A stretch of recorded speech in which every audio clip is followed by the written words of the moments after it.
Right గా ఆర్జీవీకి సంబంధించిన breaking news చూస్తున్నాం. సినీ దర్శకులు రామ్ గోపాల్ వర్మకు ఆంధ్రప్రదేశ్ హైకోర్టు బెయిల్ నిరాకరించింది. ప్రకాశం జిల్లా మద్దిపాడులో నమోదైన కేసును కొట్టివేయాలని కోరుతూ ఆయన పిటిషన్ దాఖలు చేశారు. సోమవారం నాడు ఈ పిటిషన్ను కొట్టివేసింది ఏపీ హైకోర్టు. అరెస్టుపై ఆందోళన ఉంటే బెయిల్ పిటిషన్ దాఖలు చేసుకోవాలని హైకోర్టు సూచించింది. ఇక ఇదే అంశానికి సంబంధించి మరింత సమాచారం అందించడానికి మా ప్రతినిధి క్రాంతి అందిస్తారు. క్రాంతి. రైట్ బ్రాహ్మణి, ప్రస్తుతం ఏదైతే గత వారంలో చూసుకున్నట్లయితే ఏపీ నుంచి పోలీసులు హైదరాబాద్ కు వచ్చి మాత్రం రామ్ గోపాల్ వర్మ, సినీ డైరెక్టర్ రామ్ గోపాల్ వర్మకి అయితే నోటీసులు ఇవ్వడం జరిగింది.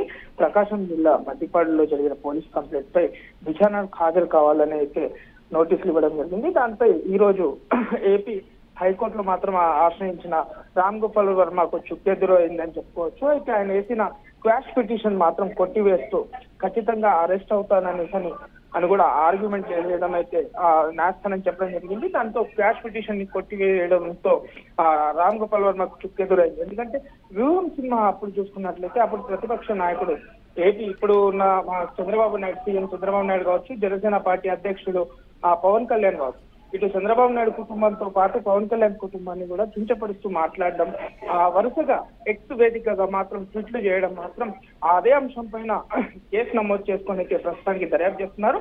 అయితే ఈ రోజు క్వాష్ పిటిషన్ కొట్టివేసిన తర్వాత ఖచ్చితంగా రామ్ గోపాల్ వర్మ అయితే పోలీసుల ముందు హాజరు అయ్యే అవకాశాలు అయితే స్పష్టంగా కనిపిస్తున్నాయి. ఎందుకంటే పోలీసులు అడిగే సమాధానాలు ఖచ్చితంగా ఆన్సర్ ఇవ్వాల్సిన అవకాశం అయితే కనిపిస్తుందని కూడా చెప్పుకోవచ్చు. Brahmani. Right Kranthi, thank you for the updates.